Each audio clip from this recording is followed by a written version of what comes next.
Setiap kita manusia pasti akan mati. Kullu nafsin dha'iqatul maut, summa ilaina turja'un. Dan ketika kita mati, kita akan kembali kepada Allah Subhanahu wa ta'ala. Dan kita ingin mati kembali kepada Allah Subhanahu wa ta'ala dalam keadaan jiwa yang tenang, dan kita ridha dan Allah ridha kepada kita. Sebagaimana Allah menjelaskan kepada kita, ya ayyatuhan nafsul mutma'innah irji'i ila rabbiki radiyatan mardiyah fadkhuli fi ibadi wadkhuli jannati. Wahai jiwa yang tenang, kembalilah kepadaku dalam keadaan ridha dan diridhai.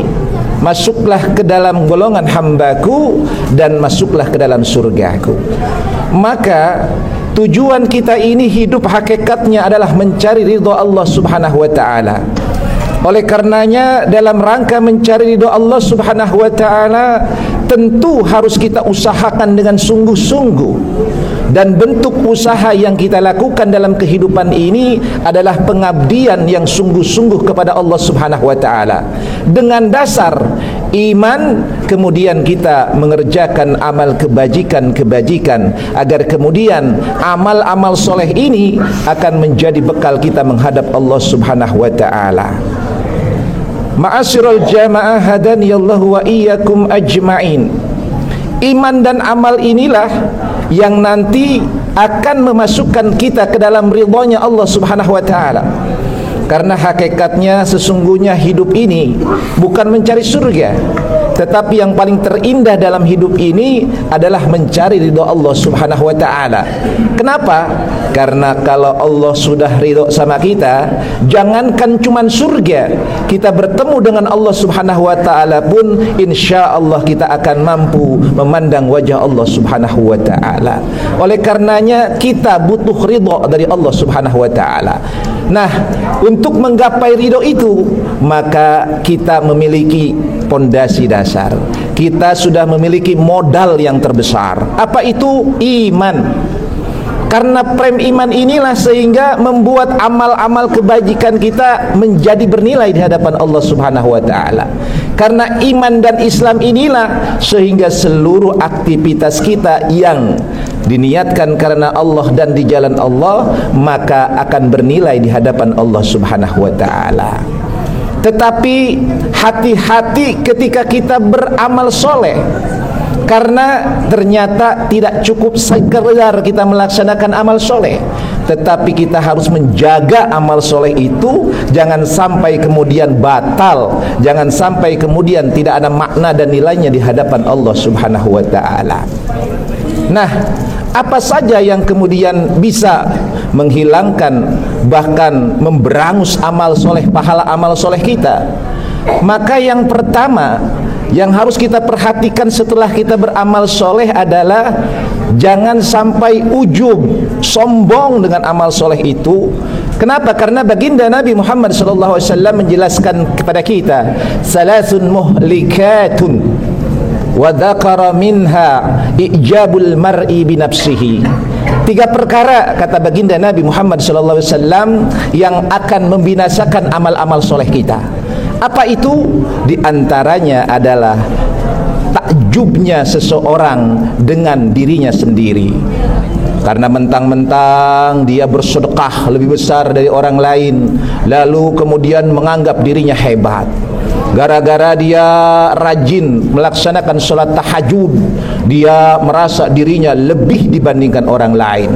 Dia merasa bangga dengan amal-amal solehnya, padahal sesungguhnya itu akan binasa ketika kita kemudian merasa telah menjadi orang yang soleh di dalam hidup dan kehidupan ini. Lalu yang kedua yang harus kita jaga dengan amal soleh kita adalah jangan sampai dibatalkan dengan syirkul asghar. Apa itu? Riya. Kenapa? Karena ini yang paling ditakutkan oleh baginda Rasulullah sallallahu alaihi wasallam. Inna akhafa ma akhafullah, inna akhafa ma akhafu syirkul asghar. yang paling takutkan di antara yang aku takutkan, kata baginda Rasulullah sallallahu alaihi wasallam, adalah syirkul asghar, kemusyrikan yang kecil, riya yang dapat membatalkan daripada amal-amal soleh kita. Kadang-kadang kan kita ingin dipuji, ahli sedekah, ahli ibadah, kadang-kadang ada keinginan-keinginan dipuji, sehingga kemudian bahaya untuk amal-amal kita. Oleh karenanya yuk kita sama-sama hilangkan rasa ingin dipuji oleh sesama manusia, khidmatkan amal-amal soleh kita ini hanya untuk Allah subhanahu wa ta'ala. Lalu yang ketiga, yang membuat amal soleh kita batal adalah atadaruna manil muflis. Tahukah engkau orang yang bangkrut? Maka al-muflisu fina la dirhama wala mata'. Maka sahabat kemudian menjawab bahwa yang dikatakan bangkrut itu adalah tidak memiliki harta dan tidak memiliki uang.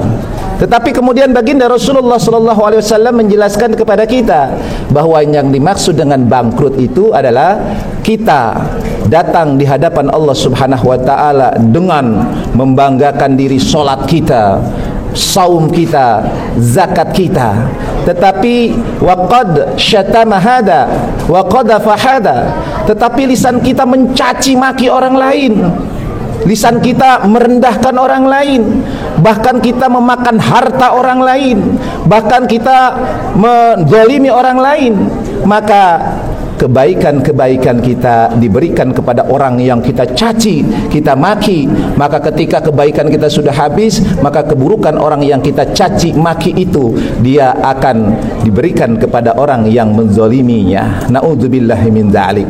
Oleh karenanya hati-hatilah kita ketika sudah beramal. Jangan sampai amal soleh ini justru tidak ada nilainya di hadapan Allah Subhanahu wa taala. Yuk kita sama-sama tanamkan keikhlasan di dalam beramal kita. Dasar pondasi iman kuatkan, kemudian ketika kita melaksanakan satu amalia, hadirkan keikhlasan di dalamnya. Maka jaga keikhlasan itu, jangan kemudian sampai membatalkan pahala amal soleh kita. Nah, mudah-mudahan kita masih diberikan kesempatan oleh Allah Subhanahu wa taala menghirup napas yang segar. Nyawa kita masih ada di badan kita. Kita masih diberi kesempatan untuk memperbanyak amal soleh dengan dilahirkan dengan ketulusan dan keikhlasan.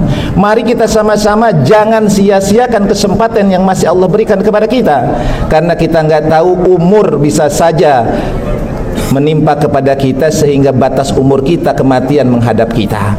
Selagi kita masih punya kesempatan, mari kita sama-sama beramal soleh dengan penuh ketulusan dan keikhlasan. Mudah-mudahan Allah Subhanahu wa taala senantiasa memberikan kekuatan kepada kita untuk mampu melaksanakan amal soleh dengan sesungguh sebenar-benarnya, kemudian bisa menjaga ketulusan dan keikhlasan di hadapan Allah Subhanahu wa taala.